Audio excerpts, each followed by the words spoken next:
Bienvenidos a un episodio más de La Meseta de Lenk, este lugar místico, mágico, donde pueden sacar sus frustraciones y hablar de cosas que a nadie le importan un carajo. Yo soy Jan. Yo soy René Mercado.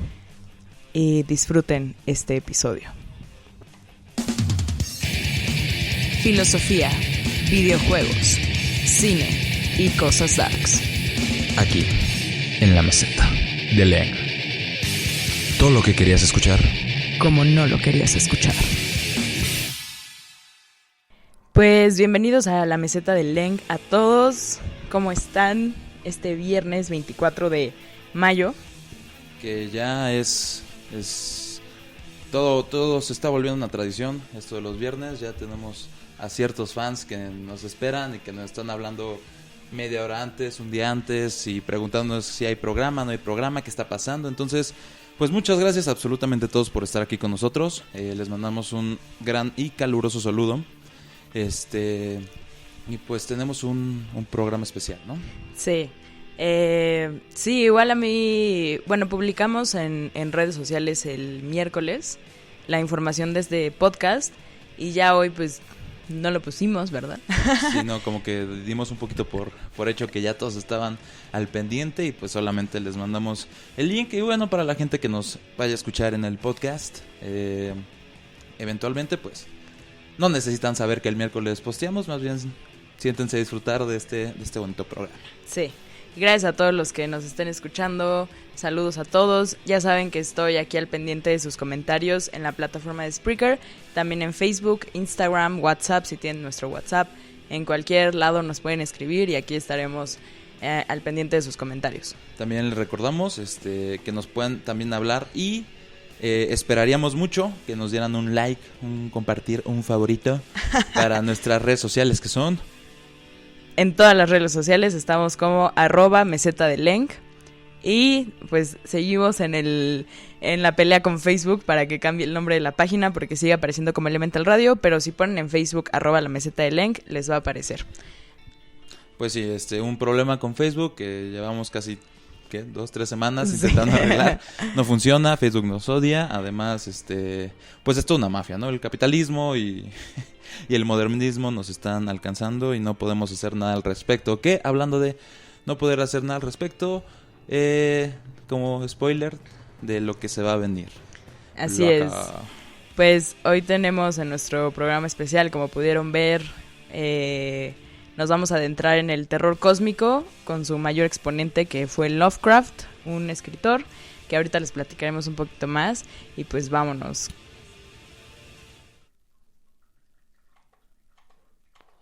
Wouldst thou like to live deliciously?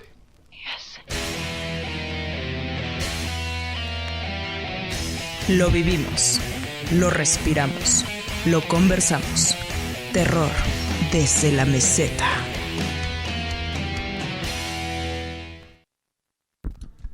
¡Epa! Estrenando cortinilla, ¿no?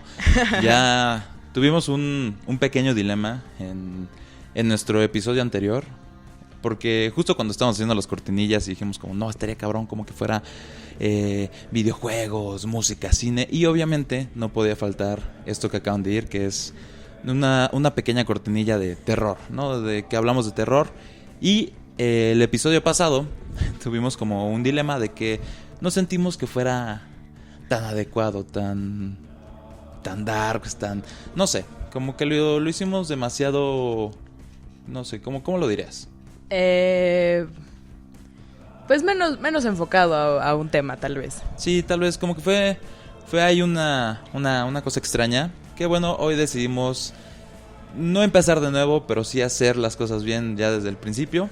Por eso hoy vamos a hablar de Lovecraft. Lovecraft, así es.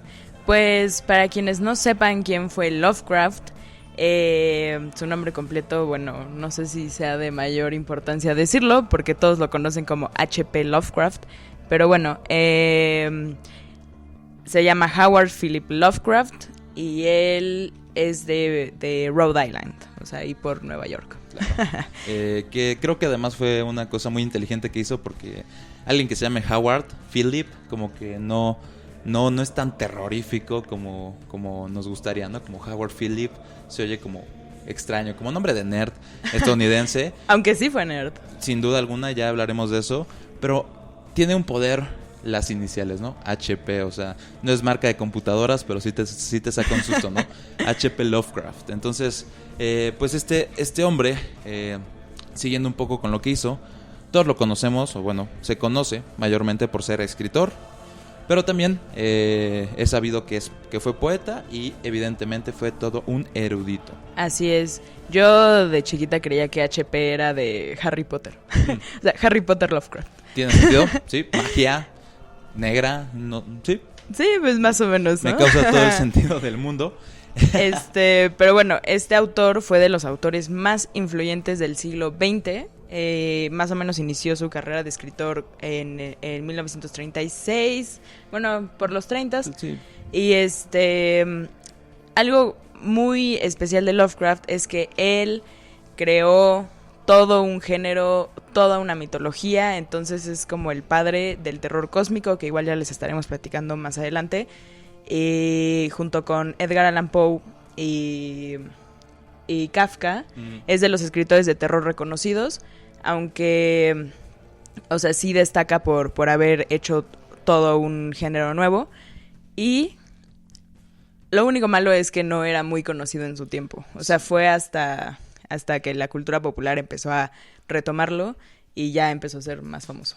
Sí, que además habría que entender que Lovecraft sí fue todo fue como el padre, ¿no? Antes, en la historia se hablaban, o sea, no es que no existiera el terror, sí existía, pero hablaban de fantasmas, hablaban de cosas extraordinarias, como cosas sobrenaturales, fuera de lo normal, como por ese cliché, y de repente ya Kafka, llega Lovecraft y dice, bueno, ¿saben qué? Yo ya estoy harto de esto, yo quiero hacer algo más, algo diferente a todo lo que se había visto, y crea el terror cósmico, que en unos momentos veremos por qué es tan diferente y tan importante para la historia. Así es, y unos datos curiosos de Lovecraft que creo nos pareció importante destacarlo porque son influencia en sus obras, es que, bueno, como mencionamos, él fue un erudito, o sea, era una persona súper estudiosa. No era ermitaño, le tenía hastío al mundo y a la humanidad. Nerd. Y no le gustaba convivir con personas, realmente. O sea, se la pasaba en su casa, se refugiaba en sus libros y más o menos como a los 10, 12 años empezó a escribir revistas de ciencia. Entonces, era más o menos un genio de la ciencia, de las matemáticas, de... Las ciencias en general. Sí, ¿no? Ciencias en general, pero muy cañón. Entonces...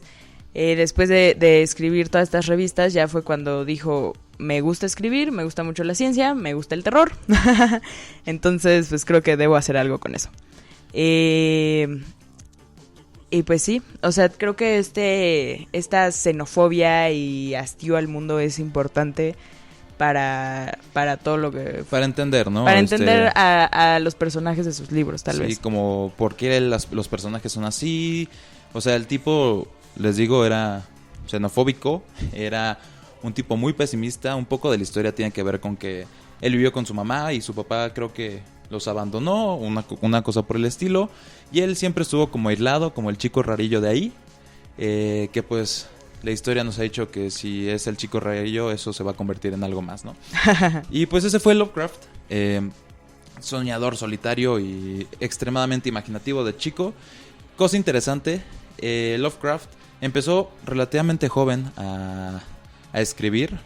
Y cosa más interesante y triste es que murió bastante joven. Murió a la edad de los 46 años. Sí. Si mal no recuerdo, 46, 47, de cáncer. Cáncer de páncreas. Sí, del intestino. Ajá. Tuvo cáncer, murió muy joven. De hecho, esa es la razón por la cual Lovecraft terminó siendo casi anónimo en su época. Fue hasta después cuando se juntó con uno de sus... el círculo de Lovecraft, que eran pues sus compas, que retomó a Lovecraft y de ahí como que se lanzó el estrellato, pero vaya. Sí. De hecho, ahora que mencionas al círculo de Lovecraft, creo que también es importante hablar un poquito de ellos.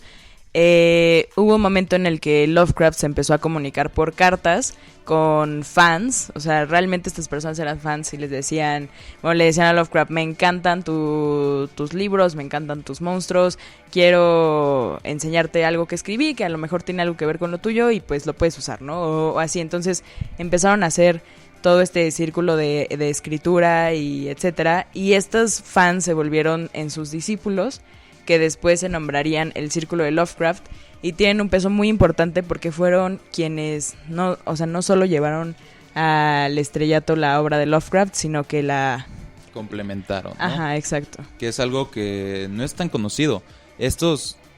Uno dice Lovecraft y piensa en Cthulhu, piensa en 1,000,000 de historias y siempre, o la mayoría piensa como, bueno, pues él fue el genio que hizo todo.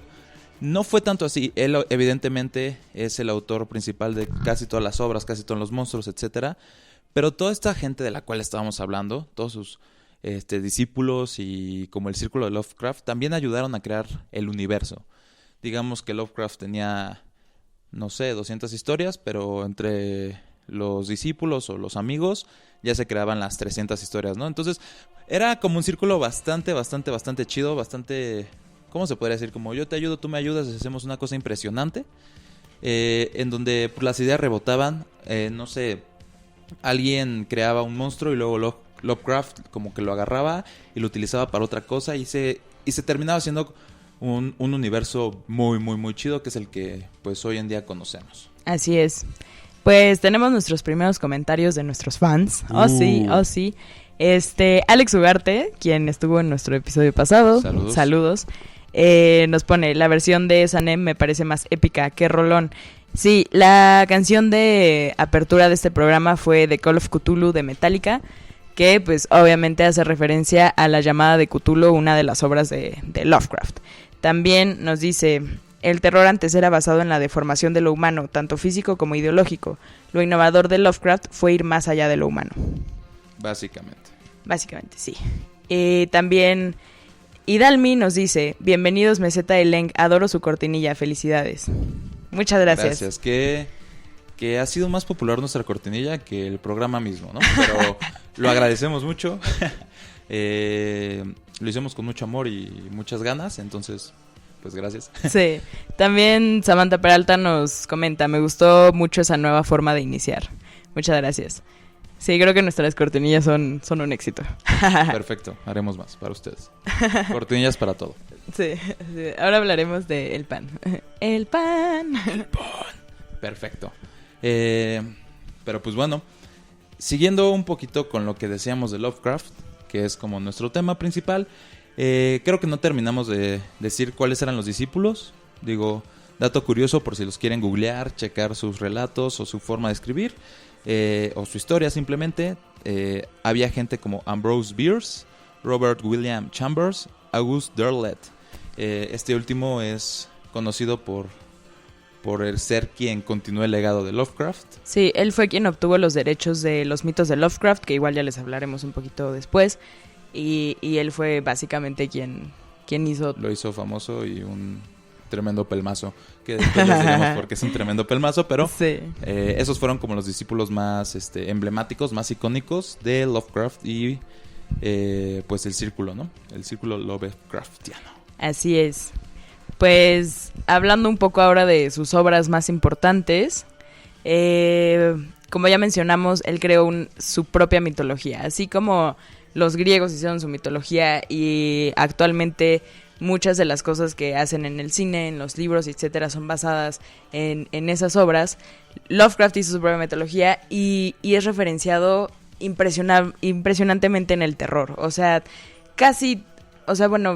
yo creo que un 80% del terror actual se basa muchísimo en la mitología de Lovecraft. Que habría que entender que no solamente en el terror, evidentemente el terror es quien se lleva como los palmares y son los que vemos, los que asociamos fácilmente con Lovecraft, que después hablaremos de el legado de Lovecraft, pero también hay otras cosas que no eran de terror y que tienen un peso grande en de Lovecraft, ¿no? Que igual al ratito si quieres hablamos más, pero a mí se me viene a la mente nada más ponerlo como porque me gusta mucho esta serie. Sí. No sé si han visto Hora de Aventura. Lovecraft está en Hora de Aventura. Con eso me voy. Hasta luego. Constantemente. Constantemente. Así es. Pues sus libros son muy característicos por, bueno, como ya dijimos que era un erudito, su forma de escribir también era muy pesada. O sea, son obras que muchas veces tienes que leer y releer para saber qué rayos está diciendo. Pero por lo mismo de que son muy pesadas, también lo que habla es muy interesante. Es muy cargado.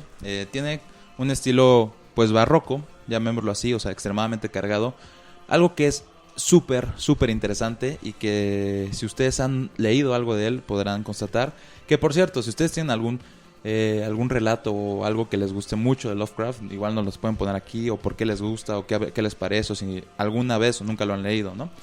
Pero Sí. algo que hace muy bien es, yo creo que es de los escritores que mejor crean una atmósfera, ¿no? Así es. Una de las cosas que más hace y que muchos lo odian por eso, otros más lo aman intensamente por eso, es que utiliza muchísimos adjetivos, ¿no? Sí. Entonces, cualquier lugar que él relate, sientes que estás ahí por todo lo que te cuenta, todo lo que te está poniendo. Sí es denso, pero también tiene un sentido de por qué es tan denso, ¿sabes? Sí. Y eso es extremadamente, pues, interesante y respetable.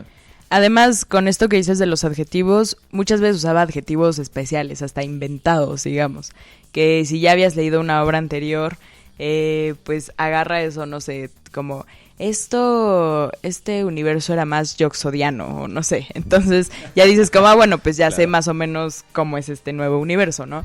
Entonces, sí, pero tampoco usaba muchos adjetivos estilo García Márquez, que a mí me sí, parece como excesivo, el estilo de García Márquez, pero sí, digamos que usaba los adjetivos adecuados para ponerte en una incomodidad al leer. En mood, ¿no? En mood Sí. Lovecraftiano, eso debería ser ya una característica o un término. Estoy como en un mood Lovecraftiano, ya sabes, como sí, melancólico, terrorífico, o algo por el estilo. Sí. Pero sí, de hecho, o sea, él lo hacía muy bien. Y es lo que te decía, creo que crea una atmósfera que casi ningún otro escritor logró de tal forma. Así es. Pues la mayoría de sus obras fueron relatos o cuentos.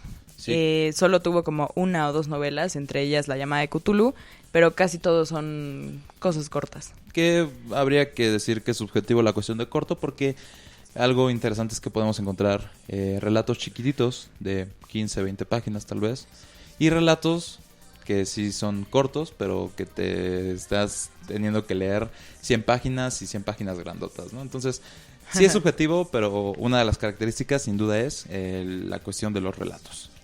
Así es. Y más adelante les hablaremos de La llamada de Cthulhu, pero creo que justo esta obra fue la que más rescató el estilo de Lovecraft, como todo esto que mencionamos de la atmósfera, el terror cósmico, que igual ya les platicaremos de qué va, y pues todo esto. Creo que La llamada de Cthulhu, bueno, muchos lo recomiendan como para empezar a leer Lovecraft. Creo que si te quieres ir de lleno a qué fue Lovecraft y el cosmicismo, lean La llamada de Cthulhu. Así es, otra cosa interesante de Lovecraft es que, a comparación de lo que se podría pensar, Lovecraft no tiene ningún tipo de cronología en realidad. Tú puedes leer el relato que quieras, que encuentres en internet, que compres en un libro, lo empiezas a leer a la mitad y tiene todo el sentido y puedes irte salteando de capítulo en capítulo. Ahora, que si ustedes tienen ganas de leer a Lovecraft cronológicamente, bueno, esto es teóricamente, ¿no? La cronología teórica de Lovecraft, aquí les vamos a dar un pequeño repaso a los relatos más icónicos de Lovecraft, en orden cronológico. Así es.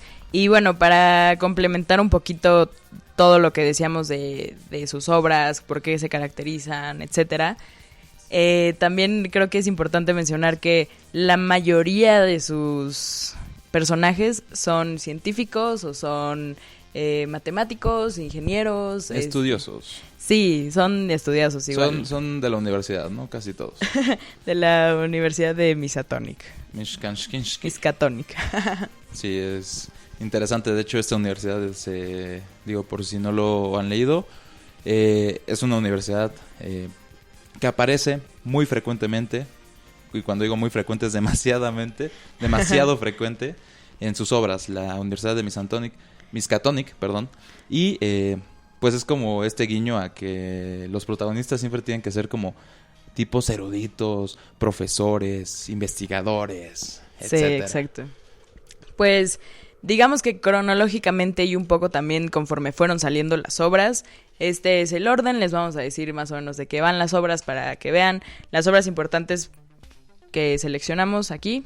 Les vamos a dar este pequeño repaso de los títulos y una muy breve sinopsis para que ustedes, si hay alguno que les interesa, lo pueden checar en internet y fácilmente lo pueden leer. Nada más, antes de proseguir, les quiero recordar que más adelante en el programa hablaremos del cosmicismo, que es como una cuestión filosófica de Lovecraft, para que no se lo pierdan. Y como ya lo habíamos augurado hace un par de programas, vamos a hablar por fin de el clásico de Nintendo, Eternal Darkness, para que no se olviden, y si ustedes lo jugaron, pues que ya sepan que ahí viene. Así es, les pusimos el emulador en nuestra página de Facebook para que lo jugaran. Si tuvieron oportunidad de jugarlo, qué chido. Si no, aquí les vamos a decir toda la info para que les den ganas de jugarlo y puedan descargar el emulador. Sin spoilers. Sin spoilers. Además. Más o menos. Bueno. Nos pregunta Eva Ramírez, ¿de qué tiempo es Lovecraft? Pues Lovecraft nació en 1900, pero empezó su obra más o menos en los 20. Sí. O sea, ajá. Es que él empezó joven, pero no podríamos hablar del universo Lovecraftiano en sus primeros años, sino ya fue más hacia los 20... Hacia los 30 más o menos. Ajá, ya late 20s, cuando empezó como todos estos relatos, todos estos cuentos, etcétera. Así es. Pero bueno, pues empezamos con La ciudad sin nombre, que fue de sus primeros relatos. Trata de un explorador que curiosea en una ciudad que es llamada la ciudad sin nombre, de la cual le habían hablado, y descubre templos, estatuas, criaturas en una ciudad enterrada en una arena en algún desierto, ¿no? Entonces va descubriendo, llega a una ciudad subterránea escondida y en esta ciudad pues ve que hay grabados y escritos de una civilización que habitaba la ciudad muchísimo antes que Babilonia, incluso. Mucho antes que los humanos, ¿no? Ese sí era el mensaje.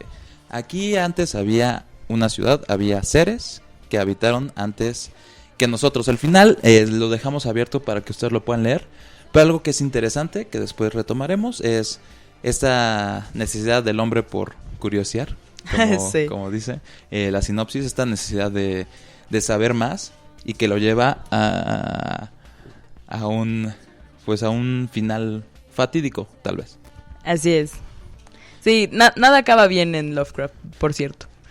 Sí, eso es algo que tal vez se nos olvidó un poquito mencionar, que después retomaremos más, pero una cosa muy interesante de Lovecraft es que, pues para él, no es que nada acabara bien o mal, simplemente para los humanos nada acababa bien, y eso tenía un sentido, no sé, o sea, escatológico, tal vez, como que es una especie de nihilismo, pero ya hablaremos de eso más adelante. Así es, porque tiene que ver con el terror cósmico en sí, con la corriente filosófica. Después, aunque esto no va en orden cronológico, pero les quiero mencionar el Necronomicon, que se entiende como el libro de los muertos. Los griegos lo traducen como lo relativo a los muertos o la ley de los muertos. Este fue un libro ficticio creado por Lovecraft también. Hay una historia ahí extraña con el Necronomicon porque en la vida real sí existe un libro tipo Necronomicon que está súper escondido, seguramente en el Vaticano o algo así. Pero Lovecraft hizo su propio libro de los muertos. Entonces fue una obra escrita por un árabe llamado Abdul al-Hazred. Y en el libro se encuentran conjuros, revelaciones, cómo conseguir conocimiento prohibido de seres extraterrestres o de seres mucho más o bueno, superiores a la raza humana. Entonces se divide en 4 partes, donde la primera parte habla de criaturas, de los primigenios, que igual ya les hablaremos de ellos, y del esplendor de los dioses. La segunda parte habla de lo que sucedió con la muerte del árabe, que tiene que ver igual con un encuentro con una de las criaturas de Lovecraft. La tercera parte son rituales de magia y los secretos de todas estas criaturas. Y la cuarta parte es el libro del destino. Son como profecías. En resumen, el Necronomicon fue como la Biblia Lovecraftiana de el universo que él creó.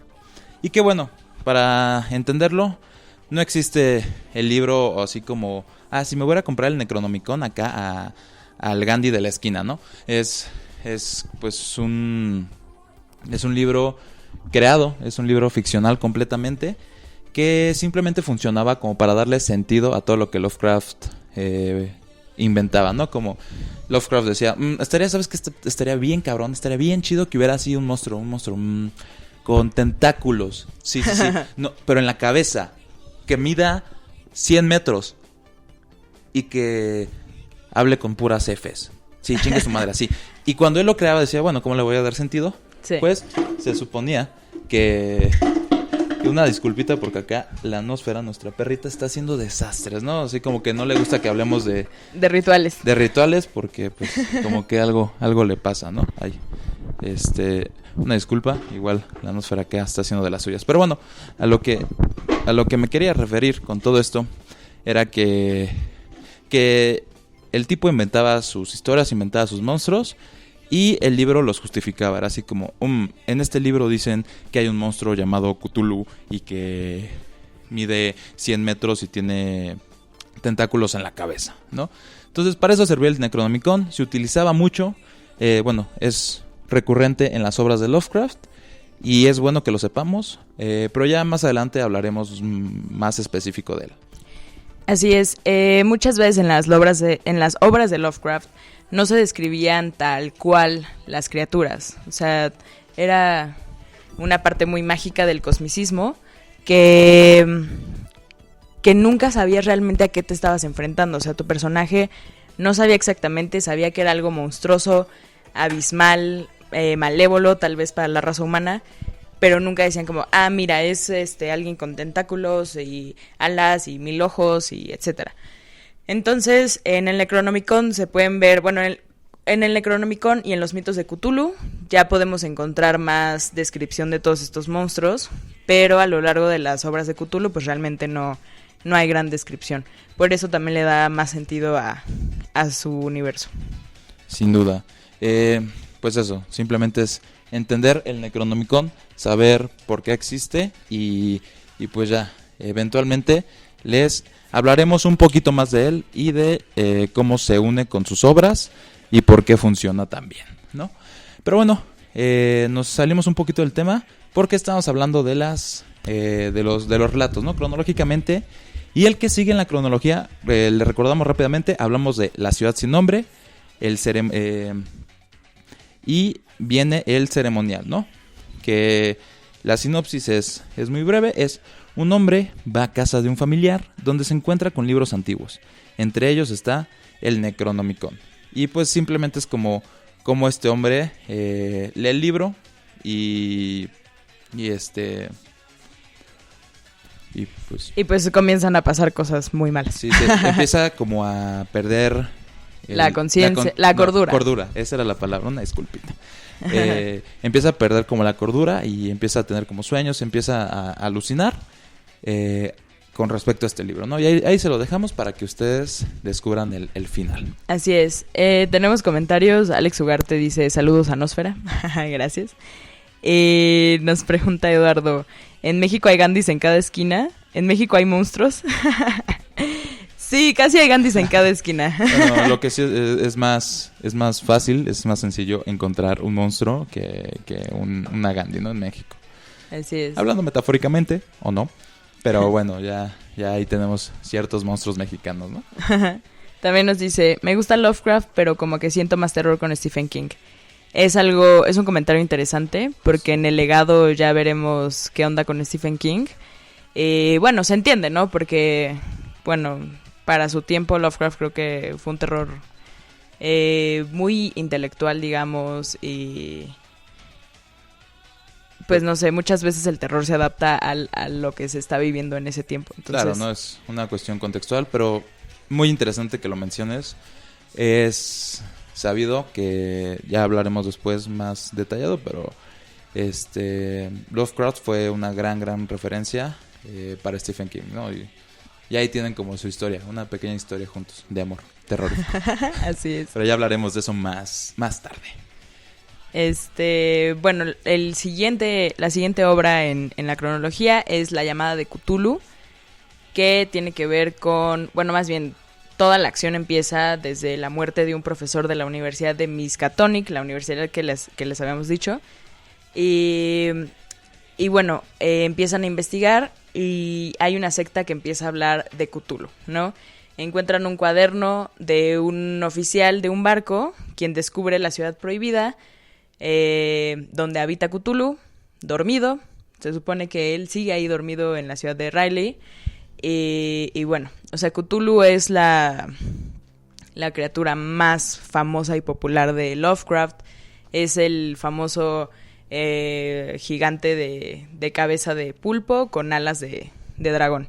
Entonces, se supone que es de estas criaturas acuáticas. Lovecraft, dato curioso, tenía una súper aversión por el mar, porque es, o sea, aparte del espacio, es la segunda cosa para los humanos más desconocida. Justamente. O sea que Lovecraft tiene un motivo recurrente que es el temor a lo desconocido, ¿no? O sea, sí, en eso se basa el temor a lo desconocido. Eso es en el usual. Lovecraft, ¿cómo lo hace? Hablando del espacio, como decías, y lo que decíamos, ¿no? El mar es un motivo recurrente en todas sus obras. Hay criaturas que viven en el mar, que viven en ciudades debajo del mar. Uh-huh. Cuando lo lees, pues, o sea, utiliza mucho estos términos como olor a mar, o podrido, o pescado. Como que utiliza mucho eso. Así es. O muchas de sus historias se desarrollan en puertos o en islas, etcétera. Entonces, bueno, la llama de Cthulhu es cómo se descubre esta ciudad debajo del mar. Y a Cthulhu, que digamos que en cuanto se descubre es el momento en el que Cthulhu ya va a despertar. O sea que el momento ha llegado, el momento de la destrucción cthulhiana. Y pues bueno, ¿no? Es un libro muy interesante. Es muy entretenido ese libro. Yo realmente lo recomiendo. Sin duda. No sé qué más decirles para no decirles spoilers. Pues sí, más que léanlo.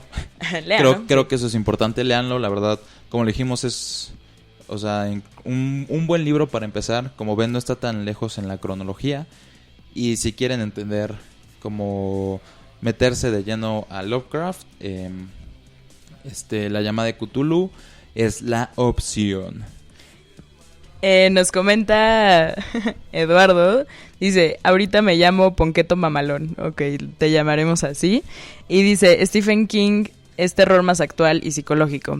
Sí, pues... Sí, es diferente, pero ya veremos cómo influyó Lovecraft en sus obras. Siguiendo con la cronología, como mencionamos, no les vamos a describir todas las obras, pero después de La llamada de Cthulhu está El color que cayó del cielo. Que a mí se me hace bastante bueno. Nada más, la breve sinopsis, se las digo rapidísimo. Que es un joven ingeniero que estudia un terreno para embalse. En sus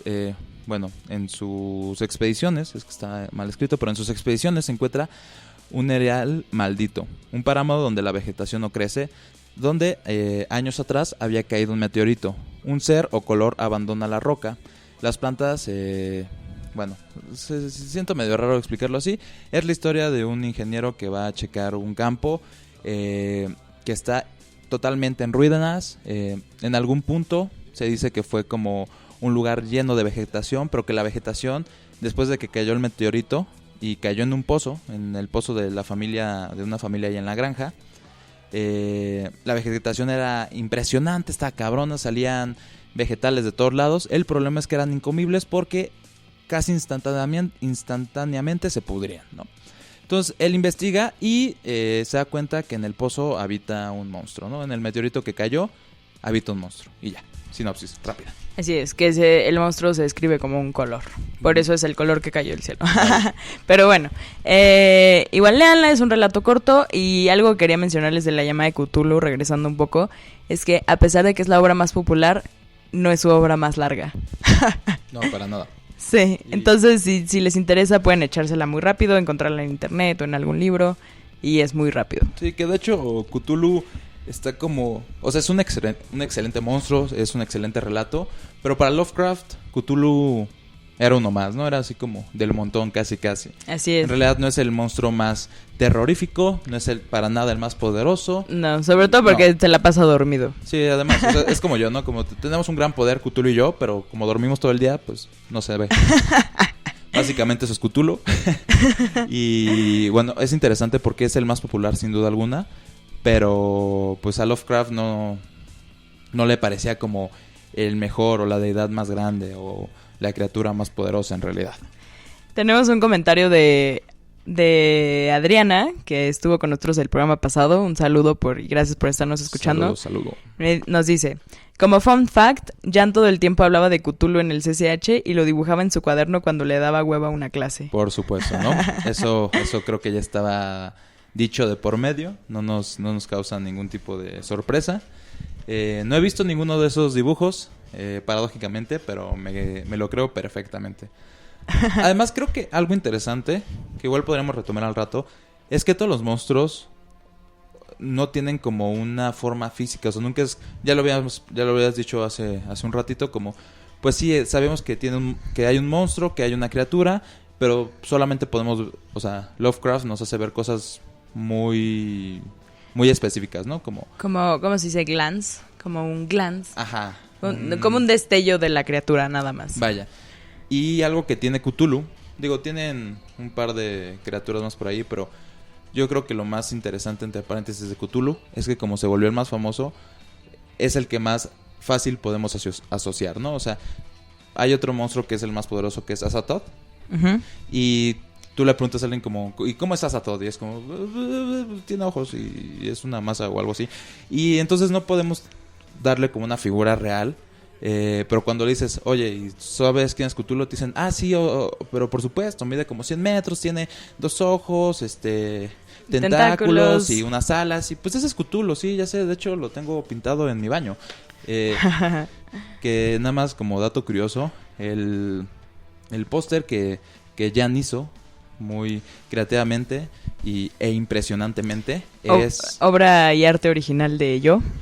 Obra y arte original de Jan. Es Azathoth, ¿no? Una de las interpretaciones que podría tener Azathoth. Y al ratito les contamos de dónde Jan sacó más o menos esa imagen. Así es. Pues sí, así como cuando te preguntan cómo es la comida mexicana, que es como masa, queso, frijoles y todo es así. Algo así son las criaturas de Lovecraft. Es como una masa aforme, sin forma. Sí. Y pues ya, con cosillas diferentes cada una, pero básicamente así son las criaturas. Pero justo tienes razón, Cthulhu es de las criaturas más definidas en todos los monstruos. Me gustó esa metáfora, ¿eh? Los monstruos de Lovecraft son... Como la comida mexicana. Son comida mexicana. Pueden cambiar en una cosa así chiquitita y ya son algo completamente diferente. Sí, si Cthulhu ya no tiene tentáculos... Ya no es Cthulhu, es Nyarlathotep. Ahora es sope de pollo o algo así.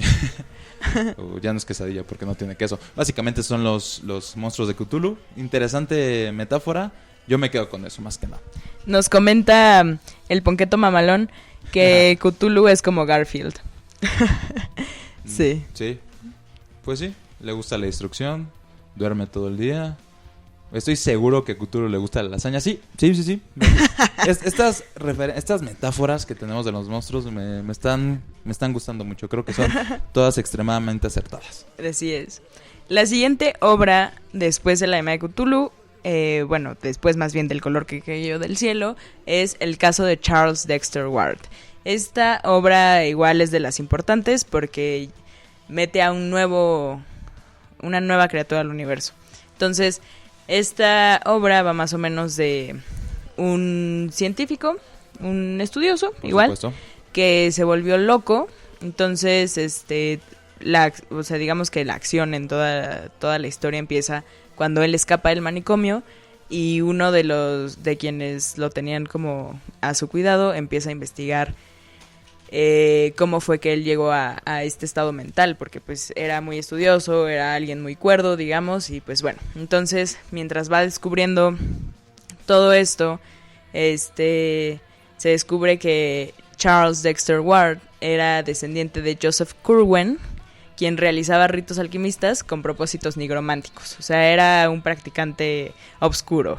Y como veremos en la obra de Lovecraft, un motivo que se repite mucho, la herencia, ¿no? Como no puedes escapar de tu herencia, de tu legado. Y este es, yo creo que el relato que mejor lo pinta, que es un güey se está volviendo loco, quién sabe por qué, y después vemos que es porque su abuelo era un vato loco, era un viejito loquillo. Un brujo. Era un brujo loquillo, ¿no? Entonces, es interesante este relato. Siguiendo con lo que sigue, con los relatos que... Siguiendo con lo que sigue. Básicamente, porque me gusta ser redundante, tenemos al horror de Dunwich, que no hablaremos mucho de él, pero que sepan que va después. Después de él viene el que susurraba en las tinieblas, y luego pasamos a La sombra sobre Innsmouth. Que yo creo que esta obra es su obra más larga y que es de 100 páginas. Sí, un poquito más Sí. de 100 páginas, pero recordemos lo que decíamos, son teóricamente relatos cortos, entonces sí, es uno de los relatos más largos que tiene. Sí, bueno, en Las montañas de la locura también, pero bueno, Innsmouth también fue de sus relatos más largos. Nos comentan que música, ¿se nos acabó la música? ¿Acaso? No que yo sepa. ¿O el corte musical, acaso? Ah, nos piden Cowboys from Hell. Ok. Esa... La pondremos en el cortito musical después de hablar de Lovecraft. Sí, que ya casi va el corte. Entonces, ustedes tranquilos. Así es, pero gracias por pasarnos musiquita. Si quieren alguna canción, pues pídanosla, ya lo saben. Y aquí estaremos al tanto. Bueno, las obras sobre Innsmouth, que además Innsmouth supuestamente es bueno, la verdad yo no sé si exista o no. Soy pésima para geografía, pero este podcast no hablamos de geografía. Ajá. Pero bueno, se supone que está en Massachusetts. Y pues... Es un puerto. Es un puerto, Por cierto, exactamente. Cosa interesante que había que recalcar. Donde pues va un chico a investigar o algo así. Se encuentra con un viejito loco del pueblo que sabe... Un borrachín. Un borrachín Un hombre de- que tomaba Nayan, básicamente. sí.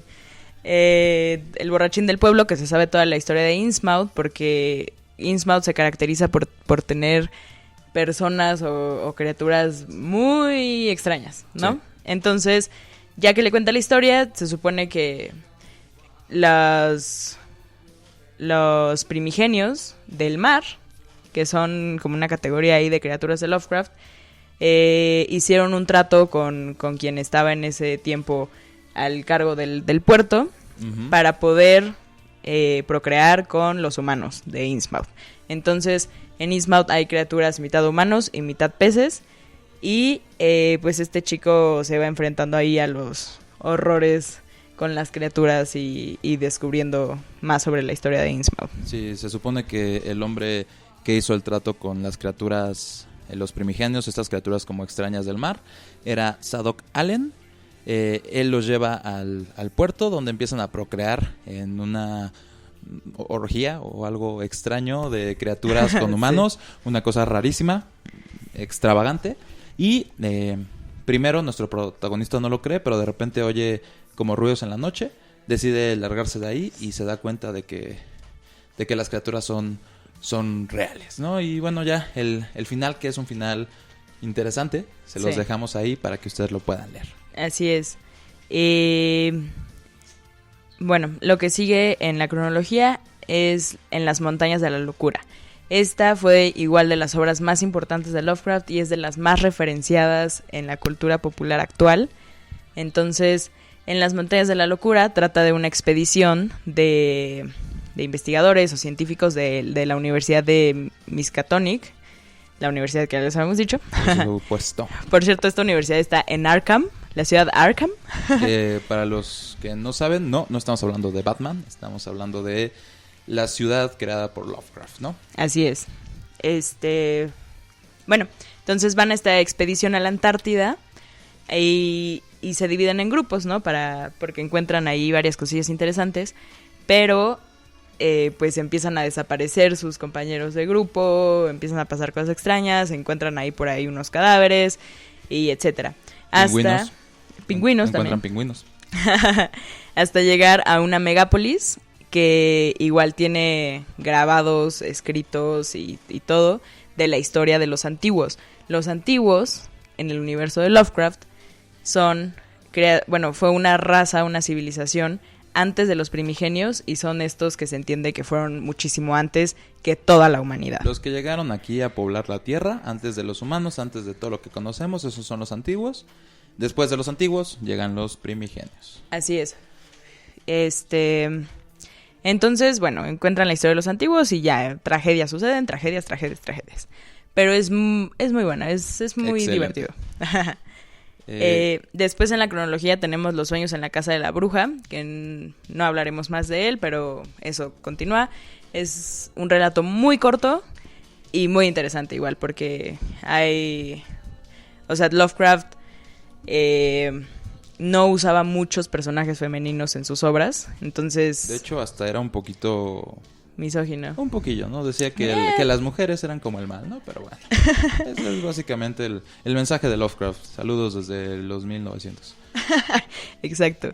Pero nada así muy machista que digamos. O sea, realmente era como, pues simplemente no quiero usar mujeres, me interesan más los hombres. Pero bueno, Los sueños en la casa de la bruja, a pesar de que la bruja no es una protagonista en la historia, pues es un personaje femenino y que es una bruja, lo cual lo hace muy interesante. Después de La casa de la bruja tenemos La cosa en el umbral. Y esta obra a mí me parece muy interesante mencionarla porque aquí sí fue la primera obra de Lovecraft con una protagonista femenina. Y esta historia es de vampirismo. ¿No de vampiros? No de vampiros, eso es algo muy extraño que nos encontramos. No es de vampiros tal cual porque nunca se describe como tenía colmillos, chupaba sangre, no podía salir a la luz, cosas así, nunca se describe eso, sino el vampirismo más como este lado seductor, poder hacer que... ¿Cómo se llama esto cuando te hipnotizan? ¿Te hipnotizan? Hipnosis.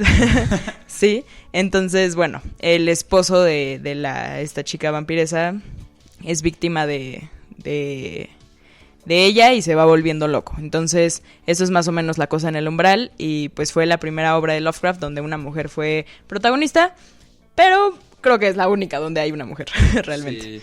Y bueno, ya esa es como la última de la que vamos a hablar, pero para terminar la cronología, les debemos decir que después de La cosa en el umbral viene La sombra fuera del tiempo y después El morador de las tinieblas. Ambas, muy buenas obras, muy interesantes. La sombra fuera del tiempo es larga también. El morador de las tinieblas no lo es tanto, pero las dos son grandes obras que también si tienen chance de leerlas, por favor, léanlas. Así es, pues ¿te parece que nos vamos a un cortito musical antes de continuar con Lovecraft? Me parece más que perfecto, entonces pásame, ¿cuál era la canción requerida? Cowboys from Hell, que no recuerdo la banda, pero debe ser la única que en el universo que se llame así. Seguramente es de Pantera, ¿no? Entonces, claro. Pues vamos a darle y regresamos después de este pequeño corte. Pues muchas gracias por su recomendación. Eso fue Cowboys from Hell de Pantera.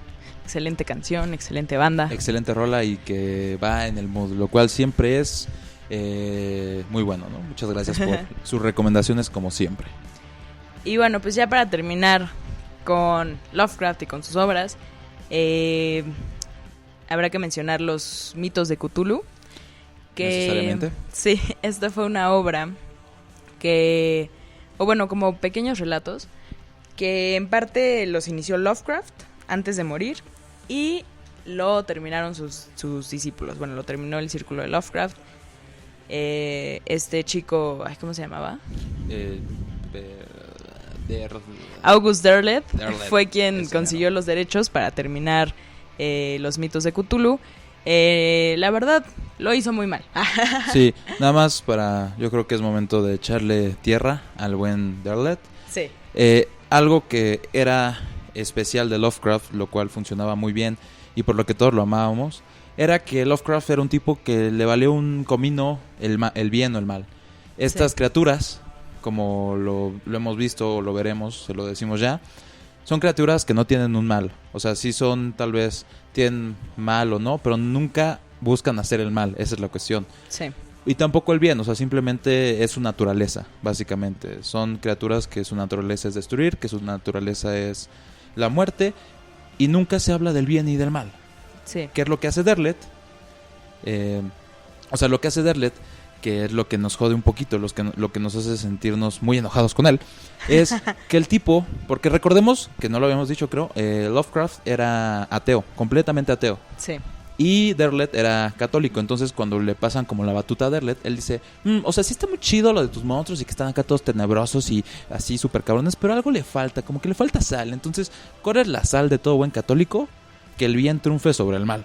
Así es. Que es lo que crea que haya criaturas benévolas que se llamaban los arcaicos, uh-huh, y que ellos puedan hacerle frente a estas criaturas malévolas para que siempre triunfe el bien.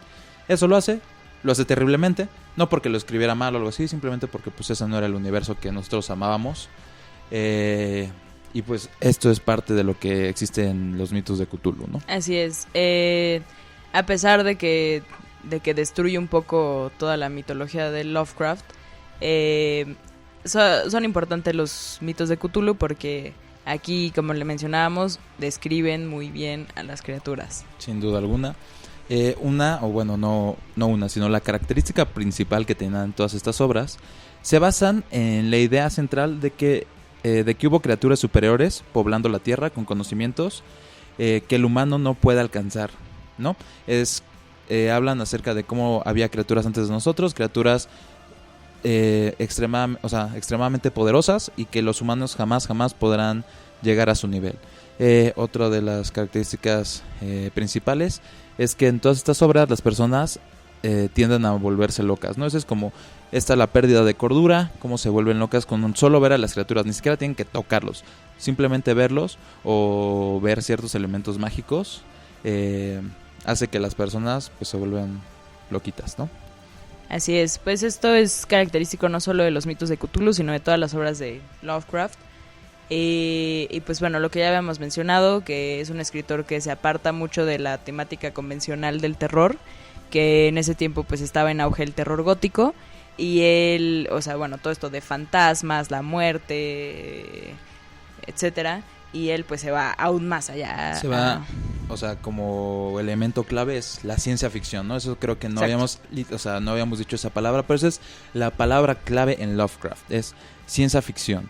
En sus obras él habla de aliens, habla de viajes en el tiempo, conocimiento prohibido, ¿no? Entonces todas estas cosas de ciencia ficción, más allá de que se transformen en la ciencia ficción que todos conocemos, más bien la vuelve tenebrosa, la vuelve como algo que hay que temer por el no conocimiento del hombre hacia ella, ¿no? Básicamente. Así es. Y bueno, ya para concluir con todo esto de Lovecraft, que ya les dejamos aquí una muy buena descripción de todo lo que fue, de todas sus obras, etcétera. Les mencionaremos sus criaturas más importantes. Un pequeño bestiario, una sinopsis de la sinopsis, para que todos nosotros estemos al tanto y entendamos un poquito más de pues estas bestias y por qué son importantes en su universo, ¿no? Así es. Empezamos con el número 1. Número 1. Azathoth. Él es la deidad más poderosa de toda la mitología de Lovecraft.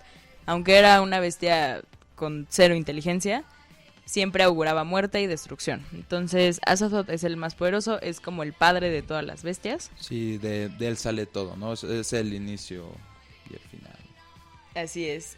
Pues como pudieron ver en mi arte del póster, es una figura ahí medio amorfa, con tentáculos, ojos, colmillos, etcétera. Sí, o sea, en realidad la mejor forma de describirlo es una masa amorfa que augura el mal y es el papá de todos y mata a todos y está, es incomprensible, ¿no? Al menos hacia la raza humana. La raza humana no lo puede comprender. Así es. Y vamos al número 2. Número 2. Cthulhu. Pues él es la criatura que yace dormida en las profundidades del mar, del Océano Pacífico.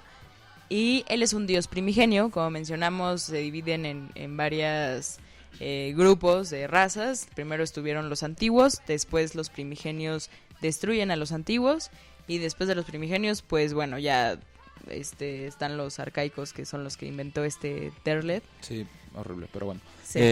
Cosa interesante de Cthulhu. Un dato curioso y una cosa interesante. El dato curioso es que Cthulhu en realidad simplemente es una forma de decirlo de las millones que hay.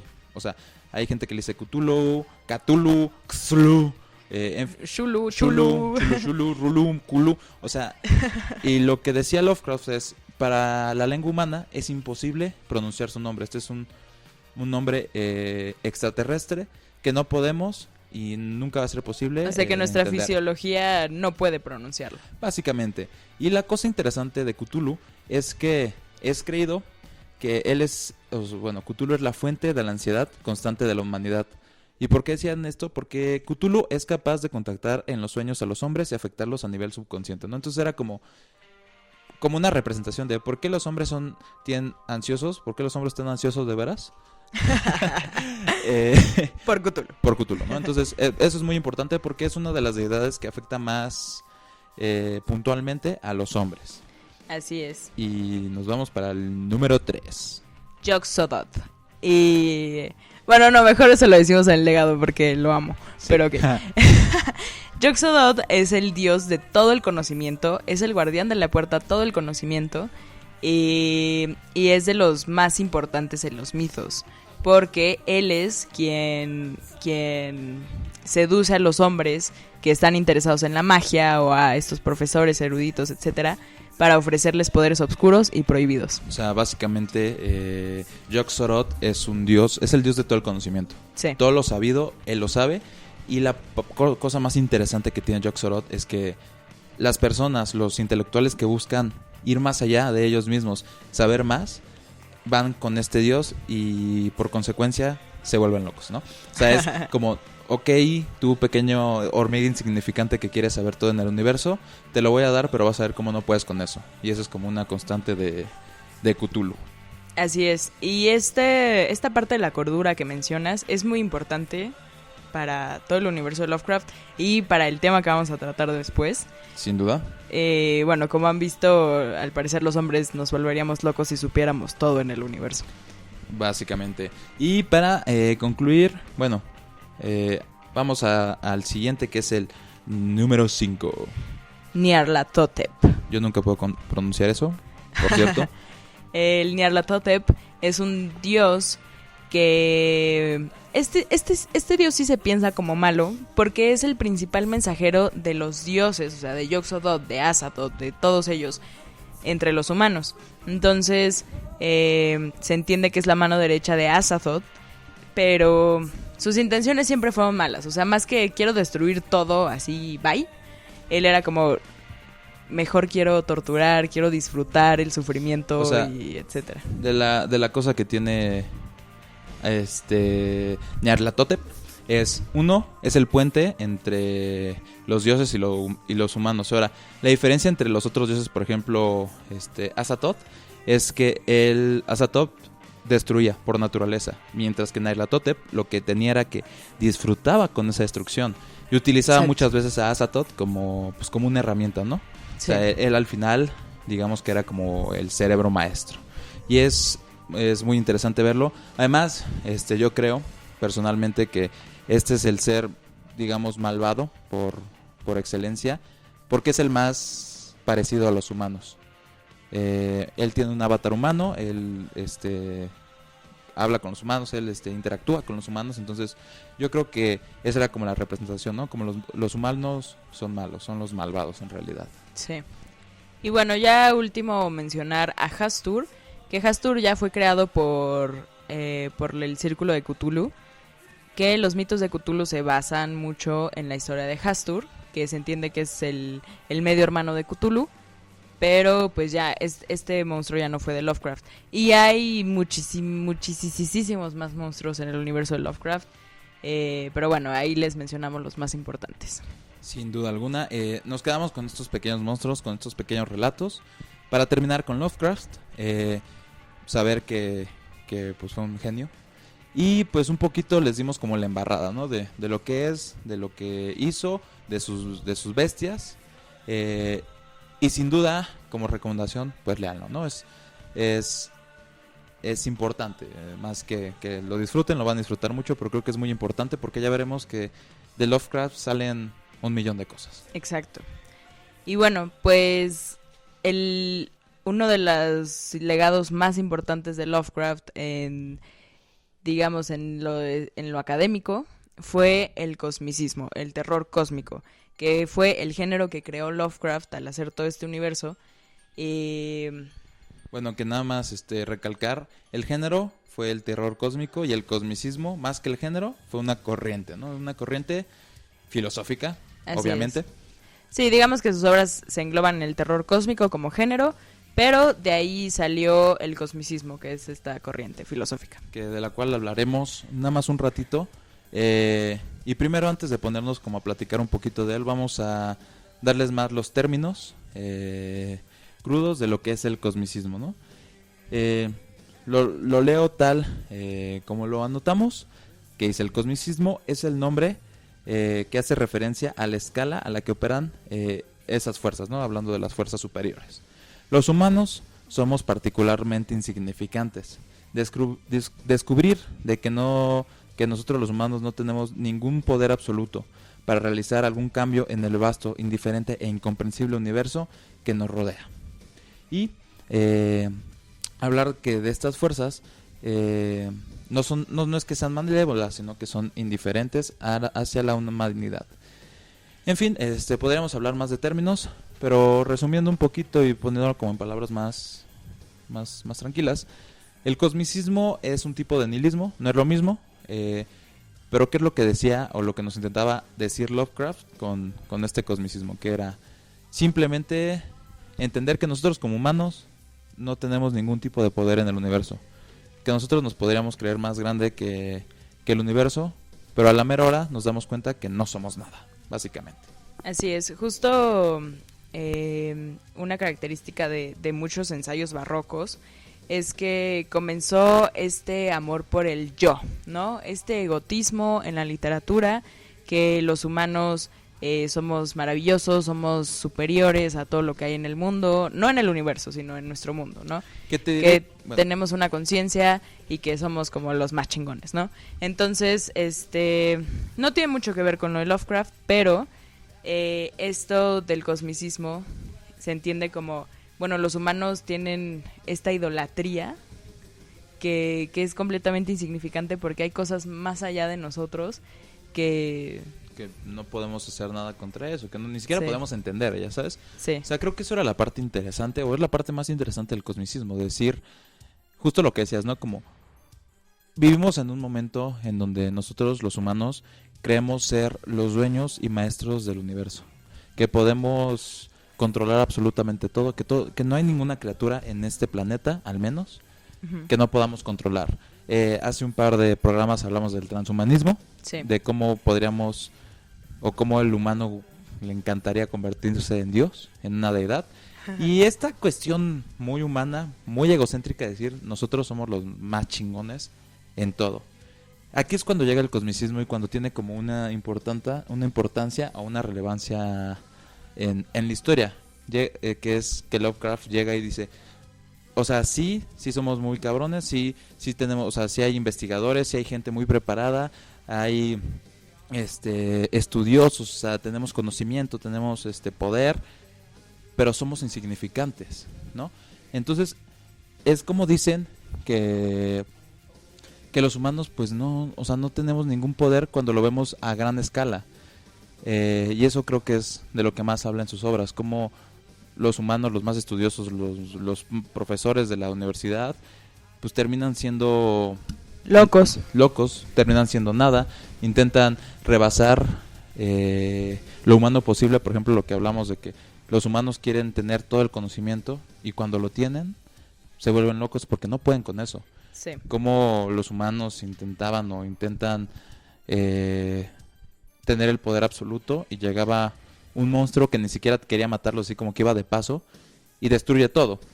O sea, esa es como la referencia, es sabernos insignificantes, básicamente. Así es. Cosa interesante de la cuestión del cosmicismo es se me olvidó qué iba a decir, como que pasó la nosfe y se fue. Entonces tú prosigue. Bueno, esta comparación que se le hace con el nihilismo. Eso Justo era eso, lo que ibas a decir. justo eso. Pues bueno, el nihilismo se entiende como esta onda de al final todos nos vamos a morir. No vale la pena, hacer nada porque me voy a morir, entonces YOLO, ¿no? Sí. Básicamente YOLO. Entonces, a pesar de que en el cosmicismo sí se ve al hombre como somos tan insignificantes que realmente no importa porque cuando llegue el fin o lleguen estas criaturas o llegue algo que no podamos controlar, pues va a valer todo lo que somos como humanos, o sea, no va a haber forma de rescatarlo. Aquí es muy importante las acciones que toma el hombre, o sea, como a comparación del nihilismo, que no importa realmente que hagas porque te vas a morir, en el cosmicismo sí importa, sí hay una repercusión. Sí, o sea, lo que tiene y que me gusta mucho del cosmicismo es que a pequeña escala sí tiene todo el sentido lo que hagas en la vida, ¿no? O sea, exacto. Sí, o sea, si eres un profesor de la universidad de Miskatonic, sí tiene sí te da el sentido a la vida el que seas un estudioso. Sí puedes tener sentido en ser un pescador. A pequeña escala o viéndolo en la lupa, cada uno de los humanos sí tiene un sentido en la vida. Pero ya cuando lo vemos más allá, más afuera, fuera del universo, fuera de pues del entendimiento del hombre, nos damos cuenta pues, que somos hormigas. O sea, una referencia excelente que acabo de pensar es ¿en dónde podemos encontrar el cosmicismo y Lovecraft? Malcolm el del medio, ¿no? No sé si recuerdan, hago un capítulo donde la familia se vuelve como cristiana o algo así y Dewey está viendo a unas hormiguitas pasar y entonces él dice como, bueno, pues es que como yo no sé quién sea bueno o malo, los voy a empezar a matar a todos. Eso es el cosmicismo, es decir, nosotros somos hormigas, no sabemos nada de la vida, no entendemos que hay un Dewey extraterrestre volando y que nos podría matar a todos, y cuando llegue no podemos hacer absolutamente nada al respecto. Así es. Y pues también esto que mencionas de yo no sé si es bueno o malo, es justo lo que hablábamos de cómo las criaturas de Lovecraft van más allá de la ética y la moral establecida en nuestras sociedades, que no es que quieran hacerle mal a la humanidad, sino que ellos tienen un fin. A lo mejor su fin es crear flores, y para nosotros está muy chido, pero a lo mejor su fin es destruir todo, y pues ni modo, ¿no? Eso es malo para nosotros, pero no por eso ellos son malos. Sí, o sea, cuando ustedes estaban burlando hace rato del pobre Cthulhu porque dormía eternamente, pues esa era su naturaleza, y esa es como sí, la base. Aquí el Océano Pacífico está muy cómodo, con permiso, me voy a dormir, y pues bueno. Ahí me avisan cuando sea el momento que las estrellas se alinean y ahí salgo a echar desmadre y me regreso a dormir, ¿no? Básicamente. Pero pues justo es eso, como pensar que las cosas que están más allá de nuestro entendimiento, y hablemos de que ya no... Cambiémoslo, ¿no? Ya no digamos que se representen monstruos, digamos el universo, digamos la naturaleza misma. Sí. O sea, no es que estos monstruos o la naturaleza sean malos por excelencia, simplemente es su naturaleza, eso. Sí, creo que se entiende. O sea, y creo que ¿no? Con tu analogía con Malcolm en el medio es muy, muy acertado. Gracias. Que las hormigas, o sea, digamos que el humano, que es Dewey, tiene este conocimiento superior, que las hormigas no. Él quiere matarlas porque YOLO, o porque es su naturaleza, porque está aburrido, digamos, o lo que sea. Y pues ya, básicamente es eso, pero de los humanos hacia algo más grande que nosotros. En efecto, no sé si la gente que nos esté oyendo tenga algún comentario al respecto, que crean que es interesante, que no, que es una tontería o que tiene mucho sentido. Digo, yo creo que es difícil de encontrarle mucho sentido al cosmicismo, porque como humanos ya hemos llegado a un punto de decir como, pues es que no hay nada que no podamos controlar, o no hay una raza extraterrestre allá afuera esperando para matarnos. O tal vez sí, pero no estamos seguros de eso. Entonces, cuando hablamos de que hay una naturaleza allá afuera que es más grande que nosotros, pues nos pone a pensar, pero creo que lo difícil es relacionarlo con algo que conozcamos, ¿sabes? Así es. Pero bueno, esto fue una corriente filosófica que salió de las obras de Lovecraft, que él la creó y actualmente es vigente por bueno, o sea, no sé si sea por una relación con el nihilismo, pero que tiene sus adeptos, ¿no? O sea, esa parte de que lo que hagamos como humanos en la escala baja, digamos, es importante. Eso me parece bueno, ¿no? Porque le da sentido a nuestra vida. Como, bueno, en algún momento el sol va a explotar o va a llegar un extraterrestre a tragarnos o yo qué sé. Algo desconocido que salga del Océano Pacífico. Sí, pero lo que hagamos como mundo pues está bien padre, ¿no? Sí, o sea, justo creo que eso es lo interesante y por lo que es más rescatable incluso que el nihilismo mismo, que es, tú tienes que tienes que tener un propósito en la vida, ser alguien en la vida. Y en efecto, al final todos vamos a morir, ya sea porque sale alguien del océano como un monstruo, o tal vez una pandemia, o George Martin del submarino o de repente venga un extraterrestre, o en efecto explota el sol, o un meteorito, lo que quieran. Y al final pues sí, todos vamos a morir, todos estamos destinados a eso. Ya Rick and Morty lo decía, todos vamos a morir, vamos a ver TV, ¿no? O sea, ese es como el punto máximo y el paroxismo del cosmicismo. Así es. Y un pequeño adelanto para nuestro siguiente episodio. Hablaremos de Rick and Morty, ¡Yay! La física cuántica y los universos paralelos. ¡Ay, perro! ¡Ay, caray! Así que no se pierdan el próximo episodio. Va a estar muy bueno, Si no han visto Rick and Morty, por favor, véanlo. Es una excelente serie. A lo mejor no es para todos. Ya digo que sí. O sea, sí, pero el humor, digamos que puede no ser para todos. Es un humor muy negro, no sé. Es sarcástico, negro. Y las temáticas podrían confundir, pero creo que eso es lo chido que tiene Rick and Morty, que lo hace muy, muy light para que todos como que entiendan el universo, un poquito la física cuántica y pues esta cosa de los universos paralelos, ¿no? Que ya hablaremos de eso, ¿no? Pequeño spoiler del siguiente episodio. Sí, pero mientras si pueden echarse unos capitulitos, véanla, nos parece fascinante toda la filosofía de Rick and Morty y pues ya estaremos hablando de eso después. Entonces, pues, el legado. El legado. A ver, ¿te parece? Me parece muy bien. Antes de concluir, que recordemos que vamos a concluir con Eternal Darkness. Ay, sí, qué emoción. Bueno, su legado es inmenso, como ya había dicho, o sea, así como sacamos muchísimas cosas de la mitología griega o de Shakespeare incluso, hay muchísimas referencias a las obras de Shakespeare, pues al menos en el terror y cosas misteriosas se referencia inmensamente a Lovecraft. Y no solamente estamos hablando de películas, cine, música que referencian directamente a Lovecraft, ¿no? O sea, como La llamada de Cthulhu de Metallica, ¿no? O la película que es literal la referencia La llamada a Lovecraft. de Cthulhu. Ajá. Pero también hay millones de series, millones de libros, millones de películas que no están basadas en su obra, pero tienen pues cosas Lovecraftianas. Ajá. O sea, que rescatan ya sea el cosmicismo o el estilo de Lovecraft o una parte de su universo o el terror cósmico. Entonces hay muchísimas referencias de este tipo que son un tanto indirectas, no tan directas, pero ya les estaremos ahorita platicando. Nos comenta Alex Ugarte, Rick and Morty, no mames. Sí. Eso. Va a estar bueno. Esa era la respuesta que quería. Gracias. Pues coméntenos qué tal les está pareciendo el programa, les parece interesante. Aquí estoy al tanto de sus comentarios. Si quieren alguna cancioncita, igual pídanosla.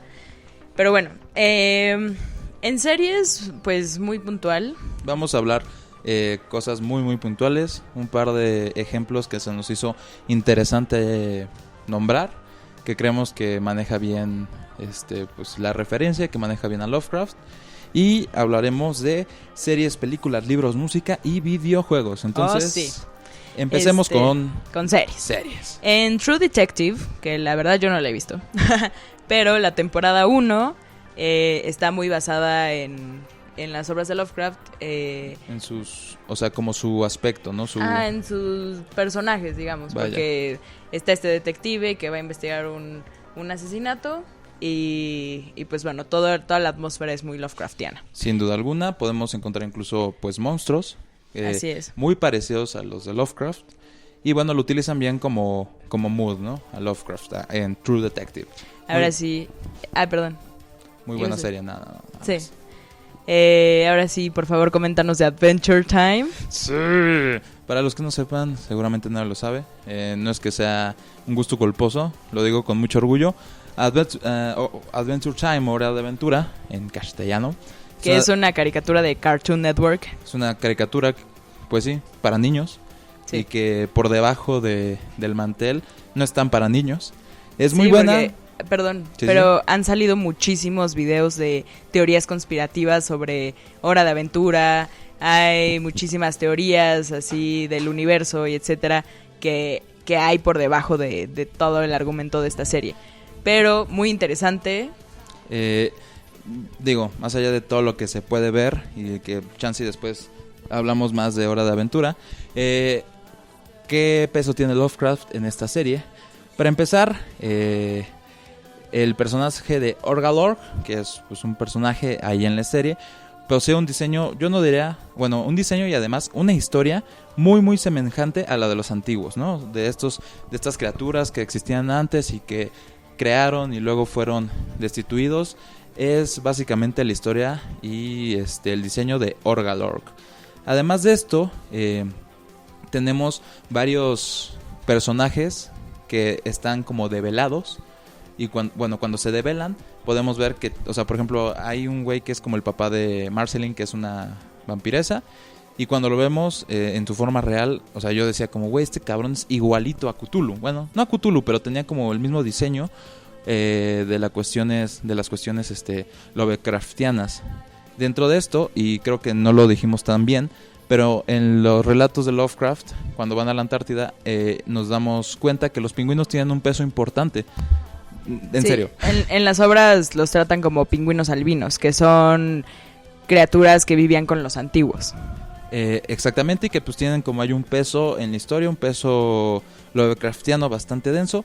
Y en Hora de Aventura aparecen pingüinos y justamente hay uno que es como el pingüino principal. Esto se oye muy tonto, se los juro, pero tiene todo el sentido. Que se llama Gunther, y cuando se juntan Gunther y el güey que se parece a Cthulhu, el güey que se parece a Cthulhu le dice como, wow, tú guardas un poder increíble en tu interior, necesito absorber tu alma, y luego el pingüino golpea a Cthulhu y es una cosa interesantísima, súper súper chida, y que cuando lo ves, o sea, y si has leído a Lovecraft, tiene todo el sentido del mundo. Finalmente, para terminar con Hora de Aventura, la Biblia o el libro principal que manejan en Hora de Aventura tiene el nombre de el Enquiridión, Necronomicon, Enquiridión. ¿Topan la referencia? ¿Sí? ¿No? Véanla. Ok, maravilloso. Maravilloso. Yéndonos ahora a las películas, tenemos primero una de mis películas favoritas de terror. Bueno, que además es una serie, o sea, no solo es una película, ¿no? Así son varias películas. Pero bueno, digamos que la principal, bueno, la número uno es The Evil Dead. Yes. En español creo que se tradujo como Posesión Satánica. Es una película ochentera, es excelente, yo la recomiendo muchísimo. Sin duda alguna. Tiene posesión, tiene gore, tiene criaturas, tiene de todo y creo que es excelente. Entonces, aquí se hace una referencia directa al Necronomicon, porque los chicos que están en esta cabaña en el bosque, obviamente, ¿no? Sí, obvio. Encuentran un libro ahí como antiguo, con muchos encantamientos, rituales, brujería, etcétera, y pues invocan ahí algo malévolo. Que pues bueno, sabemos que es el Necronomicon, ¿no? Así es. Siguiendo la siguiente película, Hellraiser, esta película de los que habrá sido 60, 70, y que la premisa básica es Lovecraft hablando completamente, es una amenaza del espacio exterior, viene a dominar a los humanos. Así no es. necesitamos saber más. Es una gran película. En una dimensión paralela. En una dimensión paralela. Además, cosa interesantísima es que hace un par de años hicieron como un ranking de las criaturas o de los monstruos de terror más poderosos de todo el universo de terror existente. Así es. Y Hellraiser... Bueno, Pinhead. Ajá, bueno, Pinhead, que es... Que es la criatura de la Hellraiser. Criatura, quedó en primer lugar. O sea que como poder místico, mágico... o sea, este poder que sobrepasa a los humanos. Y pues básicamente, de nuevo, esa es la premisa básica. Y si lo oyen, pues es Lovecraft, ¿no? Así es. Después tenemos The Thing, La Cosa del Otro Mundo, Alien y Prometeo, que son, pues, referencias más indirectas, pero igual una amenaza del espacio exterior, un extraterrestre que viene a hacer destrucción. Básicamente, ¿no? Sí. Die Monster Die, que igual es un clásico del terror. Hay una canción de los Misfits que se llama Die Monster Die. Claro. Que hace referencia al color que cayó del cielo. El de la granjita y el meteorito. Así es. La Granja Maldita. Que es lo mismo del color que cayó del cielo. Así es. Hay una película que se llama El Resucitado, yo la verdad no la he visto, que hace referencia al caso de Charles Dexter Ward. Y bueno, ya para terminar, The Call of Cthulhu, que es, pues, no necesita más explicación, es la obra en una película, así básicamente. Es. Y La Maldición del Altar Rojo, ¿no? Que es una adaptación, o sea, nada más toma referencias del relato de los sueños en la casa de la bruja. Así es. Y nos menciona Alex Ugarte Hellboy. Pues sí, justo Hellboy también hace una referencia impresionante a Lovecraft, al universo Lovecraft. Guillermo el Toro Justo. ha hablado de todas las criaturas de Lovecraft. Creo que igual es de sus mayores inspiraciones. De hecho. Y pues igual, o sea, hay un bestiario en Hellboy. Tienen ahí cositas Lovecraftianas que ahorita no podría decirles puntualmente cuáles son. Pero Hellboy igual está súper inspirado en el universo Lovecraft. Sin duda alguna. Y bueno, ya pasando al ámbito que viene, los libros. Libros hay 1 millón. Sí. Libros con referencias de Lovecraft hay 2 millones. Entonces, simplemente quisimos poner un par, o sea, los más icónicos, ¿no? Así Empezando es. con lo que ya habíamos hablado, pues el círculo de Lovecraft, ¿no? O sea, los discípulos que llegaron después de él, o incluso mucho después que él, de que él había muerto, para seguir como con su legado. Así es, el círculo de Lovecraft pues sí fue un poquito después de Lovecraft y continuó con todo este universo Lovecraftiano, como ya habíamos visto en los mitos de Cthulhu, aunque cada uno de los discípulos de Lovecraft, discípulos suena muy religioso, ¿no? Sí, como cañón. aprendices, no sé. Sus padawans. Sus padawans, eso. Pues yo igual su carrera de escritura con sus obras. Pero también actualmente hay, digamos, un nuevo círculo de Lovecraft de escritores que o sea, sus obras son completamente Lovecraftianas y son muy, muy, muy actuales. Entre ellos están Thomas Lingotti, Ramsey Campbell y Emilio Bueso, que este último es español. Es Valladolid, me parece. Ay, me parece. Y como habíamos comentado, Stephen King, creo que él es quien más retoma digamos, en lo popular a Lovecraft, porque la mayoría de sus obras, yo creo que el 90% de sus obras son Lovecraftianas. Además es bien sabido, y él lo ha dicho, que Lovecraft es de sus referencias más puntuales y pues una de las más grandes que él tiene. De hecho, pues, o sea, vaya, es muy sabido que él utilizó muchas de sus obras para hacer muchos de sus libros. Y pues eran, no eran compas, pero eran, o sea, Vaya. Sabemos. Sí, vaya. Se sabe. Se sabe. De música muy puntual, Metallica, como pusimos al principio de este episodio, Metallica tiene dos canciones referentes así muy puntual a las obras de Cthulhu, que es The Call of Cthulhu y The Thing That Should Not Be. Uh-huh. Merciful Fate igual tiene una canción que se llama Cthulhu. Tenemos a Black Sabbath con Behind the Wall of Sleep. A Morbid Angel con The Ancient Ones, que pues ya desde el título sabemos qué pasa ahí. Iron Maiden, Life After Death. Este es interesante porque en realidad el disco, Life After Death, que es un disco en vivo, no es en sí que sus canciones hablen de Lovecraft, pero en la portada, si alguno de ustedes la conoce o se acuerda, podemos ver a Eddie con el Necronomicon, ¿no? Entonces, pues ahí está la referencia puntual. Al Necronomicon, exacto. Y por último, bueno, antes de decir que, como les habíamos comentado en el episodio pasado, que fue el primer episodio, nuestra cortinilla del programa, la primer cortinilla de la meseta de Leng, es una obra original de la banda Yog-Sothoth. Es una banda de metal colombiana que nosotros conocemos al cantante, le mandamos saludos si nos está escuchando. Gran saludo. Gran saludo a Mauricio. Mauricio Arcila, te amamos, eres una gran inspiración para nosotros y pues agradecemos muchísimo que nos hayan dejado usar su canción para nuestra cortinilla. Pero esta banda Yog-Sothoth, todas sus canciones, sus álbumes tratan de la obra de Lovecraft. Sin duda alguna. Entonces es todo un grupo que va de acorde con. Así es, Yog-Sothoth, como les mencionamos, es uno de los monstruos de Lovecraft, es el padre de todo el conocimiento. Y pues bueno, la canción de nuestra cortinilla es Yog-Sothoth de Yog-Sothoth. Y excelente grupo, sin duda alguna. Así es. No nos pagan, entonces no se preocupen. Sí. Y bueno, ya para terminar con estas referencias e irnos de lleno a lo que viene, hablemos de los videojuegos, ¿no? Porque a lo largo de la historia ha habido muchos videojuegos que hablan o que referencian a Lovecraft en muchas obras. Uno de los primeros, que era Alone in the Dark, del 80, creo, 70, 80, referenciaba a Lovecraft.